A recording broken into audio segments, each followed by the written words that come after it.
Hello and welcome to this lecture. Today we are going to discuss beta antagonist drugs. And when we take a look of classification of the beta blocker, they have been classified into non-selective and selective agents. And they also have it alpha blocking activities, some agents that also block alpha activities. When we talk about non-selective and selective, we subclassified into positive and negative ISA. What is meant by ISA? ISA stand for intrinsic sympathomimetic activity. When we talk about positive intrinsic sympathomimetic activity, we are talking that the drug that we mentioned in this class that are beta blocker, they also have some agonist activity. It means they are partially agonist as well. So the drugs that are under positive intrinsic sympathomimetic activity, they are not only the beta blockers, but they also have the sympathomimetic activity, but partial sympathomimetic activity. So the drug under this classification are pindolol, cartilol, and penbutalol, and then there are so many like alpranolol, then oxypranolol. Whereas when we talk about negative intrinsic sympathomimetic activity, it means that they don't have the partial agonist activity. They are beta blocking drugs, but are non-selective. And the examples are nadolol and propranolol are the common example. And when we talk about selective, and it is also classified into same positive ISA, which mean that have partial agonist activity or partial sympathomimetic activity, and negative ISA that are completely antagonist activities. And the examples are atenolol, esmolol, whereas in positive ISA we have acebutolol. Then we have the classification of some drugs that are also having some alpha blocking activities, which have labetalol and carvedilol are the common examples. How you memorize the name of drugs? So many drugs, it is very tough for you. So the common way to memorize these drugs are, if you observe the suffix of all of drugs, they contain lol. So you can see that by memorizing these lol, that timolol, bexatalol, ismolol, and nebilol, propanolol, bispolol, metoprolol, atenolol. Every drug that under this classification have lol. So you can memorize the suffix of the common uh, drugs. So that's usually you can memorize them. So what beta antagonist drugs do? They occupy and block the beta receptors, and the activities depend upon dose. At the higher the dose, the selectivity will be diminished. So the dose will be very important. If the dose is, if the concentration of the drug is higher, then their selectivity of the receptor will be less. The pharmacokinetics of beta antagonist drugs, they are well absorbed orally but having low bioavailability due to first pass metabolism. What is first pass metabolism? You have to understand that when you take the drug, what happened to that drug, and when a person is take when a person take the drug will be absorbed in GIT, gastrointestinal tract, and then circulated to the liver first before entering in the system, within the circulatory system. So what happened that the drug when enter into the liver through the hepatic portal vein, and the liver then act as the filter and only allow part of the drug to circulate into the system, and that effect is known as first pass effect, or you can say first pass metabolism. So why we say that these drugs have low bioavailability? Because the drug have to be passed through the liver first and metabolized, and then the low drug concentration will be available. Then it is widely distributed. Why? Because they are lipophilic in nature. What is meant by lipophilic? Lipo mean lipid, and philic mean loving.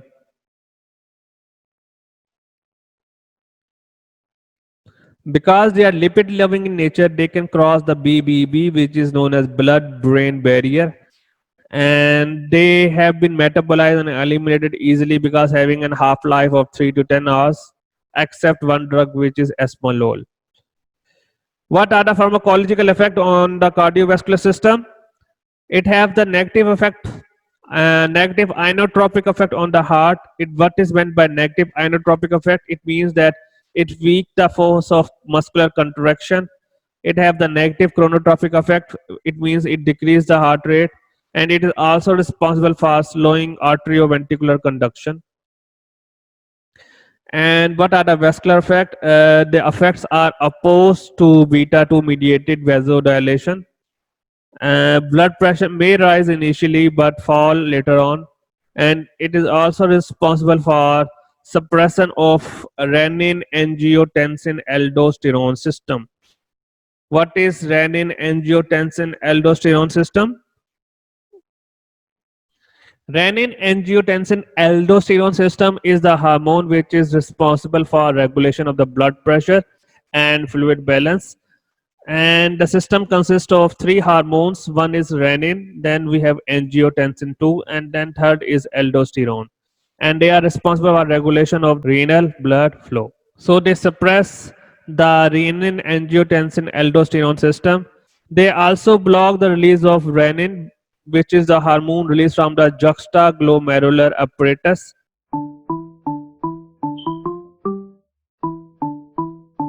They also have the CNS effects.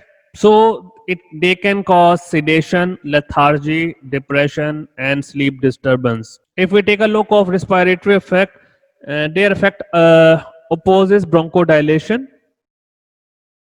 As we know that beta 2 agonists are responsible for bronchodilation. These receptors, they are against the bronchodilation effect, and it is responsible for increased airway resistance. If we talk about beta 1 selective blockers, they have some advantages, but cannot completely avoid blocking beta 2 receptors. So when we talk about beta 1 selective blocker, they are blocking beta 1, but the blockage is not completely only restrict to beta 1. They also responsible to block somehow some beta 2 receptors as well. And in that case, the patient that are asthmatic may be more vulnerable.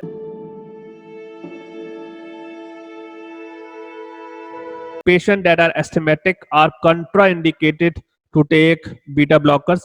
In simple words, they are not allowed to take beta blockers, because if somebody is asthmatic and using beta blocker, then asthma will become more worse. What are the clinical uses? They are used in hypertension, for ischemic heart diseases, to reduce angina and improve exercise tolerance, decrease cardiac work and oxygen demand, significantly improve the survival. They are also used in cardiac arrhythmias, and both for supraventricular and ventricular tachycardias and trachyarrhythmias. It can slow arterioventricular conduction. They inhibit arterial flutter, fibrillation, and ectopic beats. What is arterial flutter? Arterial flutter is actually known as abnormal heart rhythm, and that start in the arterial chamber of the heart. What are the adverse effects? They are responsible for central nervous system effects such as sedation, sleep disturbance, depression, psychosis. They can worsen asthma as discussed before, although they have the benefit especially in arrhythmias. But if a person having arrhythmia and asthma, then it is contraindicated in patient that having both diseases. So there must be need of a balance if in case that patient needs to take uh, drug having arrhythmias and asthma. Usually it is contraindicated. It can worsen the peripheral vascular disease, can responsible for cardiac failure, uh, such as decompensation, and can interact with calcium channel blockers. What is decompensated heart failure? It is actually known as the worsening of the sign and symptoms of the heart failure. Why occur? Because of acute respiratory distress,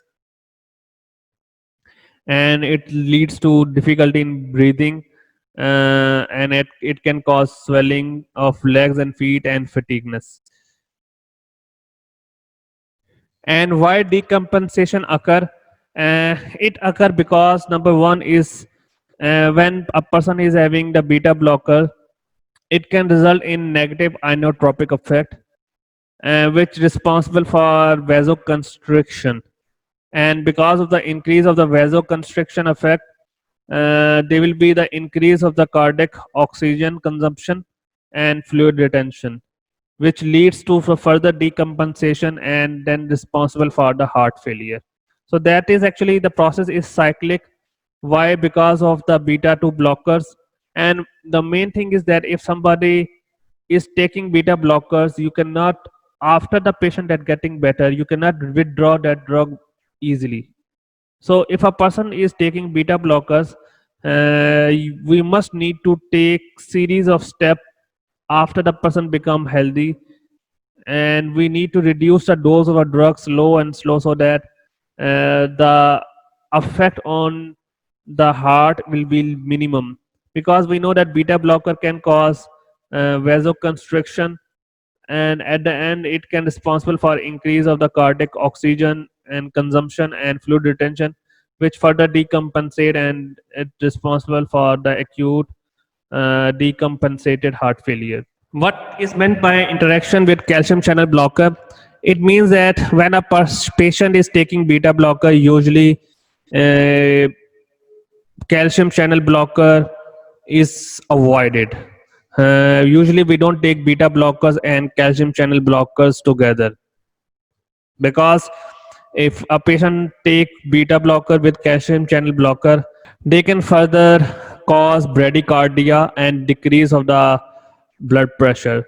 And usually calcium channel blockers, if a patient need to take calcium channel blocker and beta blockers both, because both are having to reduce the blood pressure, then we need to adjust the dose. And and I found one article, they're talking about combined use of calcium channel and beta adrenergic blocker for the treatment of chronic stable angina. And then they're talking about that therapy that for angina pectoris, usually for angina pectoris, we use calcium channel blockers, and they are used as monotherapies. But sometime they're talking about that patient need combination therapy using calcium channel blocker and beta blocker together.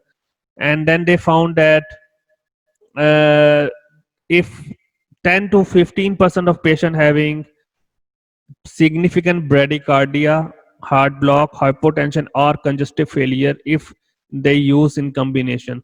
So they mentioned this paper that if a patient need to take both drugs because of the treatment of chronic stable angina, then they will be the dose will be reduced, especially beta blockers, so that to avoid the incidence of the adverse effect and to maintain the efficacy of the drugs.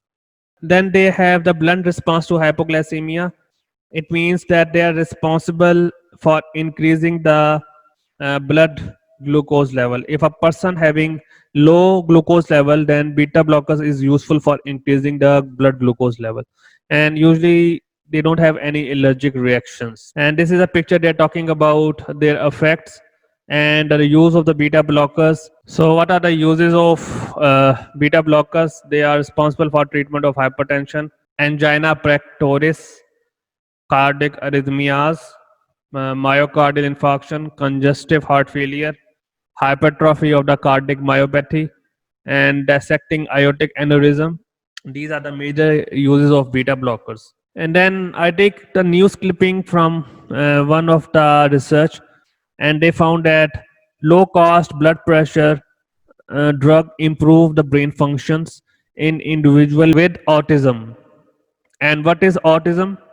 It is the developmental disorder which is characterized by difficulty with social interaction and communication and restricted by repetitive behavior.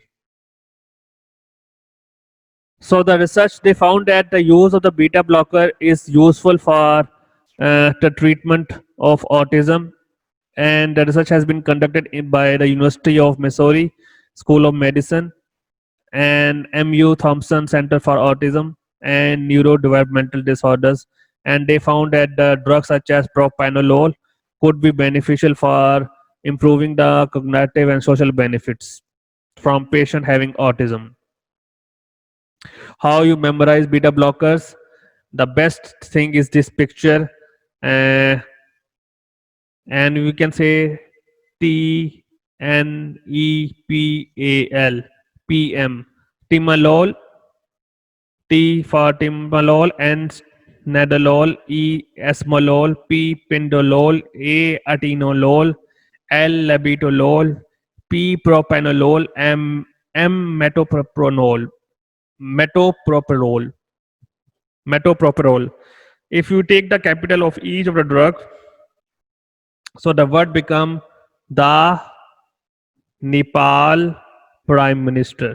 So T stand for timolol, then N stand for nadolol, E stand for esmolol, P stand for pindolol, A stand for atenolol, L stand for labetalol. Then we have P from prime, which is propanol, and then minister M we take metoprolol. So that's how you memorize beta blocker name. Thank you so much for today's lecture. Hope to see you again.